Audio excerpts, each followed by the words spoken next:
तुप किंवा तेलाचा दिवा बघून त्यांनी सुरुवात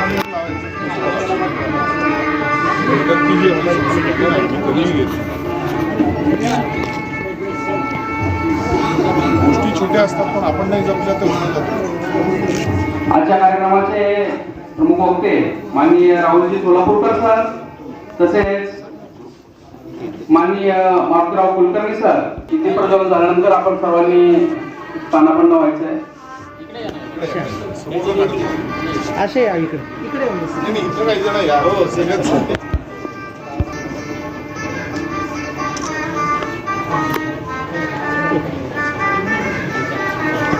आपल्या अश्वमेध प्रबोधिनीचे माझे अध्यक्ष, तसेच पुणे विद्यापीठाचे सिनियर सदस्य व जननिधी नाशिक शाखेचे चेअरमन माननीय संजयजी कीर्तने यांनी सर्वांचा परिचय करून द्यावा अशी मी त्यांना विनंती करतो.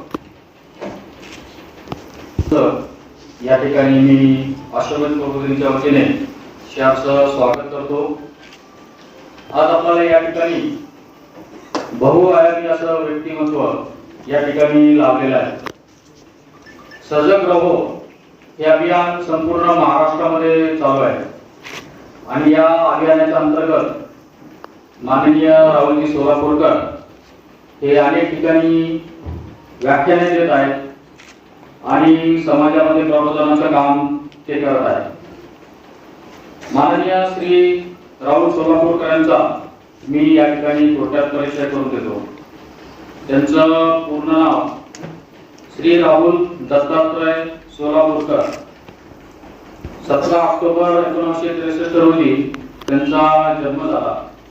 त्यांचं सर्व शिक्षण नूतन मराठी विद्यालय, संभ महाविद्यालय या ठिकाणी झालं आणि शिकत असताना राहुलजी अभिनयाकडे वळले आणि शालेय स्तरावरती त्यांनी अभिनयाचे धडे गिरवले आणि शाळा महाविद्यालयातून अभिनय स्पर्धा त्यांनी गाजवल्या. त्याच्यामध्ये त्यांना अनेक प्रकारचं पारितोषिक त्यांना त्या ठिकाणी मिळालेले आहे. श्री राहुलजी सोलापूरकर केवळ अभिनयामध्येच केवळ त्यांनी कर्तृत्व दाखवलं नाही, तर शालेय स्तरावर असताना राहुलजी सोलापूरकर हे वक्ता म्हणून सुद्धा उदयाला आले आहेत. अनेक शाळा कॉलेजेसमध्ये त्यांनी नामांकित अशा वक्तृत्व स्पर्धा त्या ठिकाणी त्याच्यामध्ये बक्षीस प्रथम क्रमांकाने ते जिंकलेले आहे. आपल्या नाशिकमध्ये सुद्धा जी एक स्पर्धा आली त्या स्पर्धेत सुद्धा प्रथम क्रमांकाने त्यांनी. त्यानंतर 1979 साली ते शाळेमध्ये एनसीसी कॅडेटचे सदस्य होते. एनसीसी दिल्लीचे जे 26 जानेवारीचे जे प्रजासत्ताक दिन असतं त्या ठिकाणी त्यांची निवड झाली आणि त्या ठिकाणी त्यांना संचलनाचा सुद्धा त्या ठिकाणी त्यांना मान सन्मान त्या ठिकाणी मिळाला. एवढेच नव्हे तर एनसीसीचे बेस्ट कॅडेट म्हणून त्यांना त्या ठिकाणी प्रथम क्रमांकाचं पारितोषिक त्यांना मिळालेलं आहे. असे राहुलजी सोलापूरकर यांनी 100च्या वर चित्रपट मालिका या ठिकाणी त्यांनी काम केलेलं आहे. त्यांचे गाजलेले जे चित्रपट आहेत नशीबवान, थरथराट, धुमाकूळ, अफलातून, पळवा पळवी. त्यानंतर आपल्याला लक्षात येईल की त्यांनी शाहू महाराजांची सुद्धा भूमिका त्या ठिकाणी केली. ती भूमिका सुद्धा अजरामर अशी भूमिका त्यांनी त्या ठिकाणी साकारली. त्यानंतर स्वामी समर्थांची भूमिका सुद्धा त्यांनी साकारली. आपल्याला एवढं माहिती आहे की महाभारतामध्ये सुद्धा घटोत्कच ही जी भूमिका होती ती भूमिका सुद्धा राहुलजींनी त्या ठिकाणी केलेली आहे. आपल्याला अनेकदा असं बघायला मिळतं की अभिनय म्हटलं की अभिनयामध्ये माणूस मोठा असतोच, परंतु अभिनय आणि वक्तृत्व तर अशा पद्धतीचं सुद्धा उत्तम वक्ते म्हणून ते नावाजलेले आहे. राहुलजींची ज्यावेळेस गप्पा मारल्या गप्पा मारताना असं लक्षात आलं की राहुलजींचा अत्यंत सखोल असा अभ्यास आहे. अनेक प्रकारची पुस्तके त्यांनी वाचलेली आहेत.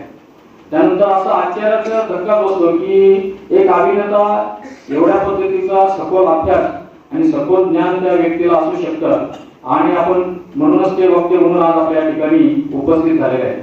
राहुलजी आपल्याला त्यांच्या वक्तृत्वातून संपूर्ण त्यांचं जे काही त्या ठिकाणी एक महाराष्ट्र श्रेष्ठ महाराष्ट्र आहे त्याच्यावरती ते आपल्या समोर विषय मांडतील असा एक अष्टपैलू व्यक्तिमत्व आज आपल्याला या ठिकाणी लाभलेलं आहे. मी राहुलजींचं या ठिकाणी सहर्ष स्वागत करतो. दुसरे जे मान्यवर आज आपल्याला लाभलेले आहेत प्रमुख पाहुणे म्हणून श्री माननीय मारुतीराव गोपाळराव कुलकर्णी. ते उद्योजक आहेत प्रसिद्ध, आणि आपली जे नाशिक शिक्षण प्रसारक मंडळ आहे, नाशिक शिक्षण प्रसारक मंडळाचे ते माननीय कार्याध्यक्ष म्हणून त्यांच्याकडे नुकतीच जबाबदारी आहे. शैक्षणिक क्षेत्रात असेल, सामाजिक क्षेत्रात असेल, संघदृष्ट्या असेल, अशा अनेक ठिकाणी मारुतीराव कुलकर्णी हे आपलं कार्याचा प्रसार त्या ठिकाणी उमटवत आहेत आणि अत्यंत महत्वाचा अशी ते जबाबदारी पार पाडत आहेत. आश्रम प्रबोधिनीच्या सुरुवातीच्या स्थापनेपासूनच श्री मारुतीराव कुलकर्णी जे आहेत की त्यांनी अत्यंत भक्कमपणे पाठिंबा या आश्रम प्रबोधिनीच्या कार्यकर्त्यांना दिला आणि त्यांच्या पाठीशी ते आधारस्तंभ म्हणून नेहमीच उभे राहिलेले आहेत आणि नेहमी ते प्रेरणा देत असतात. असं व्यक्तिमत्व आज आपल्याला या ठिकाणी लाभले आहे. त्यानंतर आश्रम प्रबोधिनीचे अध्यक्ष श्री राजेश जगन्नाथ आडा यांच्याकडे आश्रम प्रबोधिनीचे अध्यक्ष म्हणून त्यांच्याकडे जबाबदारी आहे. NYCS जनरिती शाखा त्या शाखेचे ते व्हाईस चेअरमन म्हणून त्यांच्याकडे जबाबदारी आहे. अखिल भारतीय विद्यार्थी परिषदेच्या महाविद्यालयीन जीवनामध्ये त्यांनी कार्य केलेलं आहे. सामाजिक कामामध्ये सुद्धा त्यांचा खूप मोठा पद्धतीचा सहभाग त्या ठिकाणी असतो. दुसरे आहेत श्री ज्ञानेश्वर भोर, बाळासाहेब भोर, हे ग्रामविकास अधिकारी म्हणून कार्यरत आहेत. अखिल भारतीय विद्यार्थी परिषदेचे कार्यकर्ते आहेत. विशेष म्हणजे विद्यार्थी परिषदेचे कार्यकर्ते अनेक क्षेत्रात काम करत असताना जिथे जाते तिथे आपल्या कामाचा ठसा उमटवतात. त्यामुळे त्यांना उत्कृष्ट ग्रामविकास अधिकारी म्हणून सुद्धा शासनाचा पुरस्कार त्यांना लाभलेला आहे. आपले जननी शाखा शाखेचे सेक्रेटरी म्हणून त्यांच्याकडे जबाबदारी आहे आणि आज ते सूत्रसंचालनाची जबाबदारी या ठिकाणी पार पाडत आहे. त्यानंतर आपले उपाध्यक्ष श्री रवींद्र आनंदा शिंदे, त्यांचा स्वतःचा मेडिकल व्यवसाय आहे. विद्यार्थी परिषदेचे कार्यकर्ते आहेत आणि त्यांच्याकडे आश्रम प्रबोधिनीचे उपाध्यक्ष म्हणून त्यांच्याकडे जबाबदारी आहे. असे मान्यवर या ठिकाणी आज आपल्याला लाभलेले आहेत. या ठिकाणी आदरणीय प्राचार्य उदय शेटेकर सर, रावसाहेब गायधनी, त्यानंतर योगेशजी भगत अशा अनेक मान्यवर या व्याख्यानासाठी उपस्थित आहेत. आपलं सर्वांचं या ठिकाणी उपस्थित असल्यानंतर मी या ठिकाणी सहर्ष स्वागत करतो आणि सर्वांना अभिनंदन करतो. त्यानंतर माझं परिचयाचं काम सोडतो. एक महाराष्ट्र श्रेष्ठ महाराष्ट्र या व्याख्यानाच्या प्रसंगी प्रमुख व्याख्याते, प्रसिद्ध अभिनेते रावजी सुभा कुलकर्णी, या नाशिक शिक्षण प्रसारक मंडळाचे कार्याध्यक्ष, आमचे मार्गदर्शक मारुती कुलकर्णी, संस्थेचे सेक्रेटरी ज्ञानेश्वर भोर, उपाध्यक्ष रवींद्रजी शिंदे, समोर सर्वच परिचयाचे या ठिकाणी मार्गदर्शक, बऱ्याच वर्षापासून अशोविषयी ऋणानुबंध या ठिकाणी असलेले श्रोता म्हणून उपस्थित आहे. त्यामध्ये आमचे मार्गदर्शक शेवटेकर सर असतील, रावसाहेबजी गायधनी असतील, आमचे ज्येष्ठ मार्गदर्शक योगेश भगत असतील, पाटीलजी बांगर असतील, सर्वांची नाव घेऊ शकतो पण वेळेचा भाग आणि कार्यक्रमाचं हे असं उपस्थित आपल्या सर्वांचे या ठिकाणी अश्वमेध प्रबोधिनीच्या वतीने अध्यक्ष म्हणून स्वागत करतो. अश्वमेध प्रबोधिनीचा प्रवास गेल्या 20 वर्षाचा आपल्या सर्वांच्या समोर आहे. सांस्कृतिक राष्ट्रवाद हा मुद्दा सर्वोच्च परिमाणून अश्वमेध प्रबोधिनीने गेल्या 20 वर्षामध्ये या नाशिक रोड, जेल रोड परिसरामध्ये एक वैचारिक वारसा जोपासण्याचं, सांभाळण्याचं काम या सर्व अश्वमेध प्रबोधिनीच्या कार्यकर्त्यांच्या एक 100 ते 150 ग्रुप या जो कार्यकर्ता काम करतो या सर्वांनी त्यांच्या स्तरावर या ठिकाणी केलं आहे. या परिसरामध्ये एक वैचारिक जी काही आपण भूक म्हणतो की आपल्याला कुठलेही वैचारिक व्याख्यान असेल, विचार असेल, हे ऐकण्यासाठी आपल्याला पूर्वी नाशिकमध्ये या ठिकाणी जावं लागायचं आणि गेल्या 16 वर्षापासून आपण अश्वमेध प्रबोधिनीच्या माध्यमातून स्वर्गीय यशवंतराव केळकर व्याख्यानमाला राहुल आम्ही या ठिकाणी राबवत आहोत.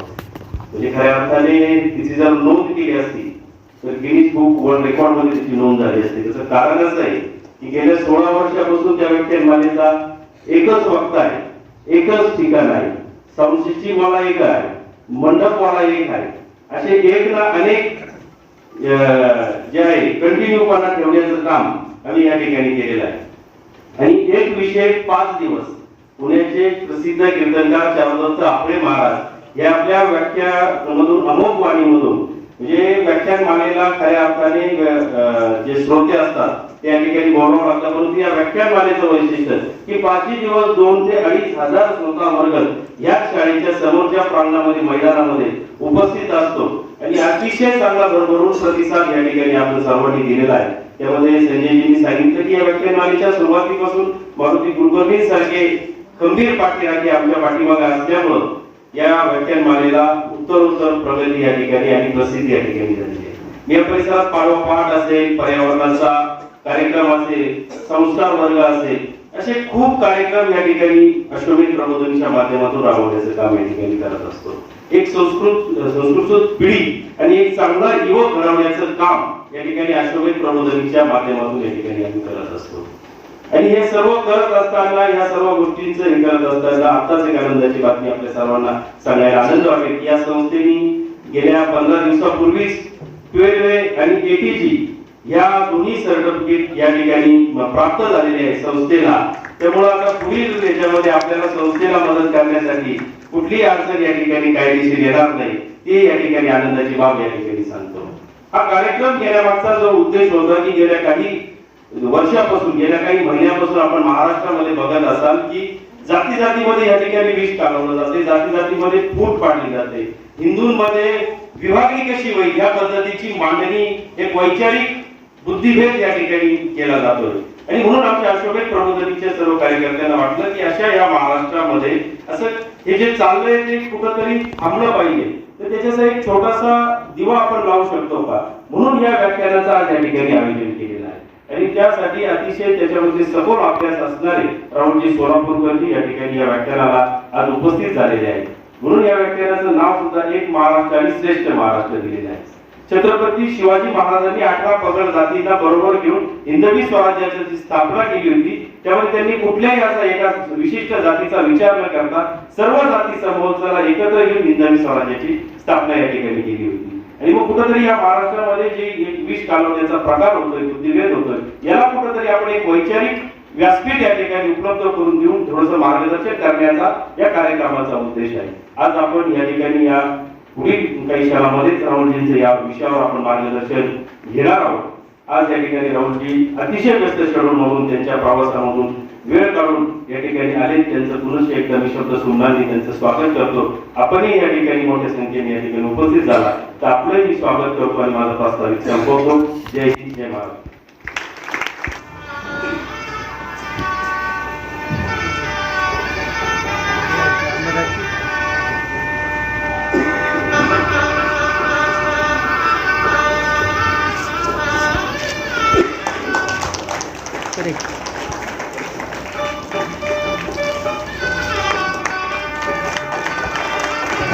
त्यानंतर आपल्या आजच्या कार्यक्रमाचे प्रमुख वक्ते घेऊन त्यांचा सत्कार करावा.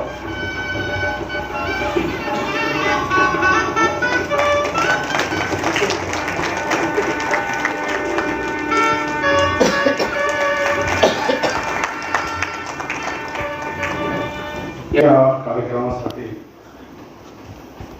प्रमुख वक्ते, महाराष्ट्रातले ज्येष्ठ अभिनेते, व्याख्याते मान्य श्री राहुलजी सोलापूरकर, तसेच आजचे प्रमुख अतिथी मान्य श्री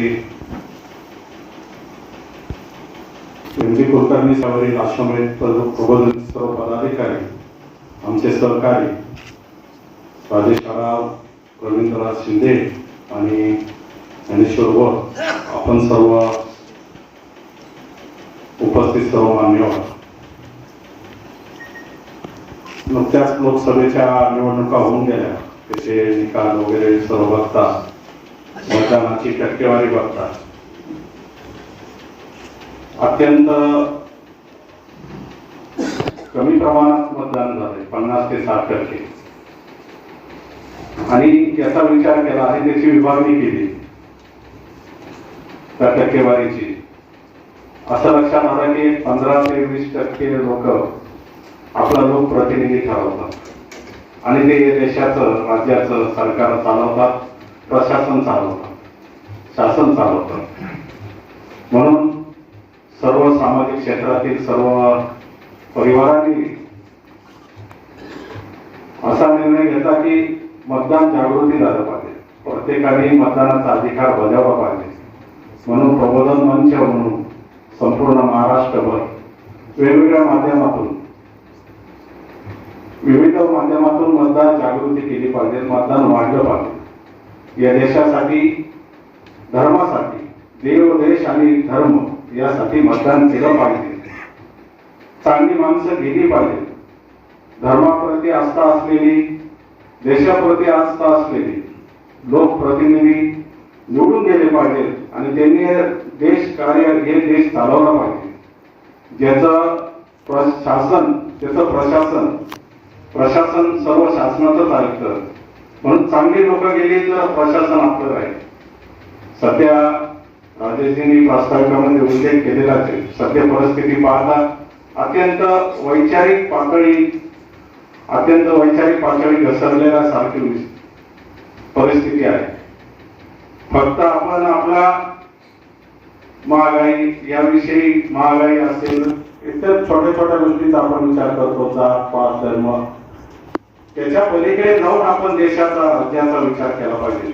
ही संतांची भूमी, ही छत्रपतींची भूमी, इथं सर्वांचा विचार केलेली भूमी आहे. त्यांनी आपल्याला दिलेली वारसा परंपरा आपण वाढवली पाहिजे आणि मतदानाची टक्केवारी वाढवली पाहिजे. असं एक लक्षात आलं की जे मतदानाच्या दिवशी सुट्टी असते म्हणून प्रवास करतात, फिरायला जातात, गर्दी पाहून घरी येतात, तसं न करता आपण अगोदर मतदान केलं पाहिजे. आपल्या घरच्यांचं, त्याचबरोबर आपल्या नातेवाईकांचं, आपल्या मित्र परिवाराचं, आपल्या नगराचं, परिसराचं सकाळी मतदान करा, दिवसभर तुम्ही फिरा. पण देशासाठी, देवासाठी आणि धर्मासाठी आपण सर्वांनी मतदान करावं असं आपली सर्वांना आवाहन करतो.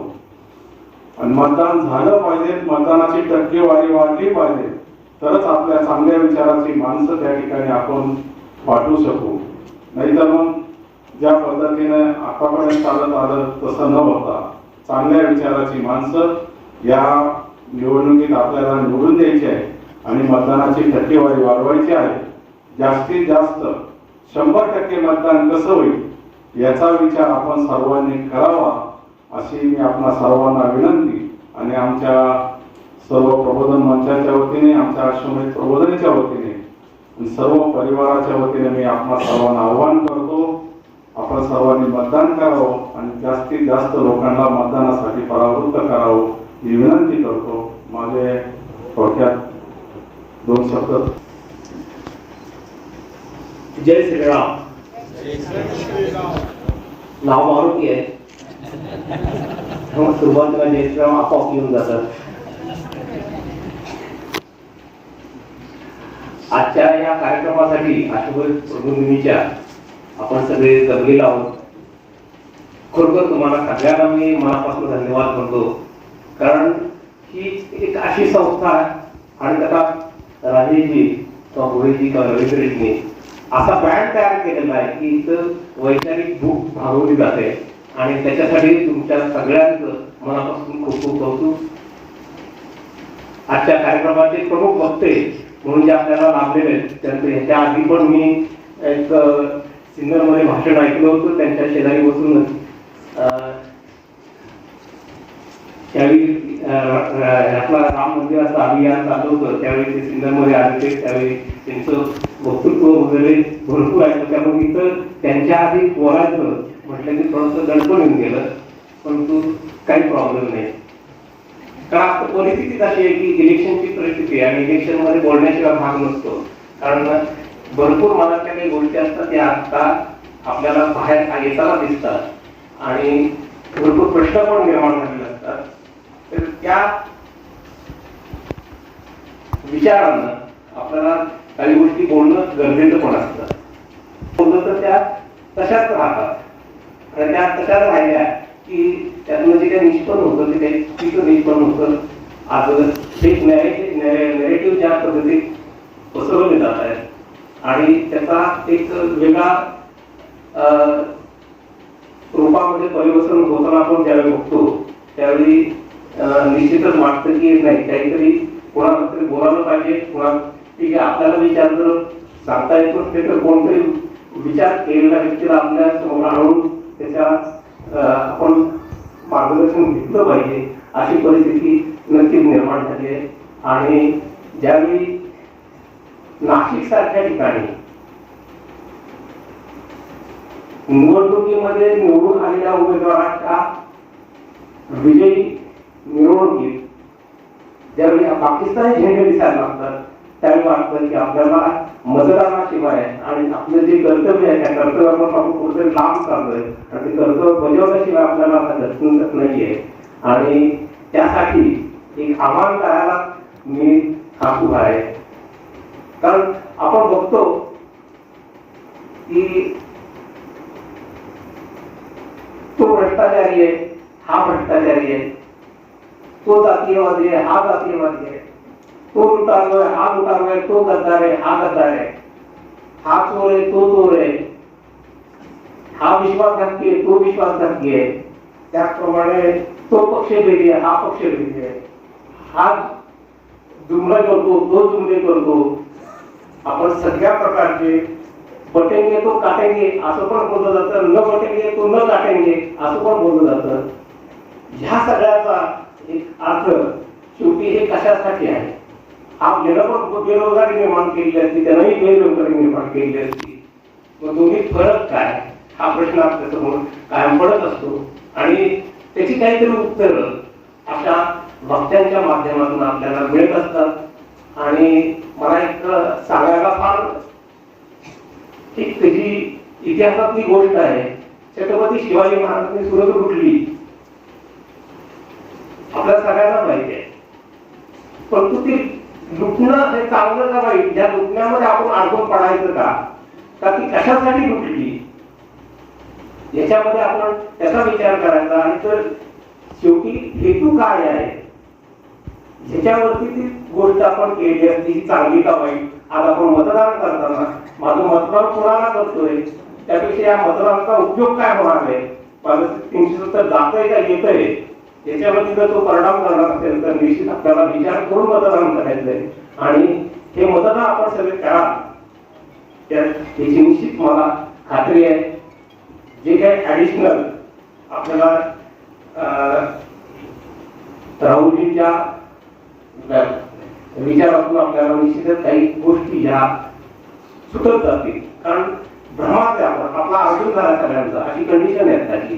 पण त्या अर्जुनाला सांगणारा कोणतरी कृष्ण होता, तसंच आज आपल्यासाठी कृष्णाच्या रूपात भिऊ नको मी तुझ्या पाठीशी आहे असं सांगायला राहुलजीचा आदेश हाही एक दैवी योग असेल. कारण आपण बघतो शिवाजी महाराजांनी भूमिका केली म्हणजे शिवाजी महाराज होत नाही तर, परंतु शाहू महाराजांची भूमिका केली तर निश्चित शाहू महाराज त्यांच्यामध्ये कुठेतरी उतरलेले दिसतात. असं व्यक्तिमत्व पण आपल्याकडे समोर आहे. आणि निश्चितच या सगळ्याचा आपल्याला फायदा होईल, आपल्या विचारांची परिपक्वता होण्यासाठी आपल्याला फायदा होईल असं मला निश्चित वाटतं. आणि त्याचा उपयोग आपण मतदानाच्या माध्यमातून आपल्याला जसं पाहिजे, आपली जशी पिढी पाहिजे, आपल्याला जसं पोषक वातावरण पाहिजे तसं वातावरण निर्माण करण्यासाठी आपण मतदान होईल अशी आशा व्यक्त करतो. आणि आपण 100% मतदान करावं हे आवाहन करतो. आणि माझं म्हणून थांबवतो. पुन्हा एकदा प्रबोधिनीनं मला बोलवलं त्याबद्दल त्यांची मी मनापासून आभार मानतो आणि धन्यवाद.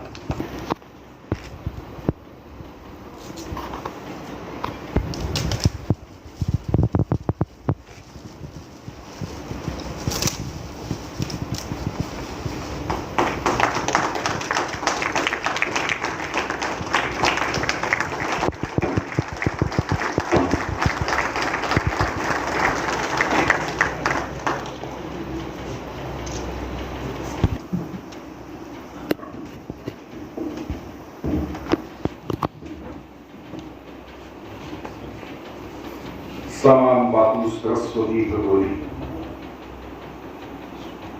श्री आदिशक्ती तुळजा भवानी परमपवित्र भगवा ध्वज संशयीच्या धारेवरून महाराष्ट्र लक्ष्मीची पूजा बांधणारे छत्रपती शिवराय या देशाच्या स्वातंत्र्यासाठी ज्या ज्या ज्ञात अज्ञात क्रांतीवीरांनी त्यांच्या प्राणांची पुरवणी केली ते सर्व क्रांतीवीर स्वातंत्र्यानंतरच्या 77 वर्षात देव देश धर्म यासाठी ज्यांना अवघं आयुष्य वेचलं ते सर्व समाजद्वेष स्वातंत्र्यानंतरच्या 77 वर्षात जी जी प्रक्रिया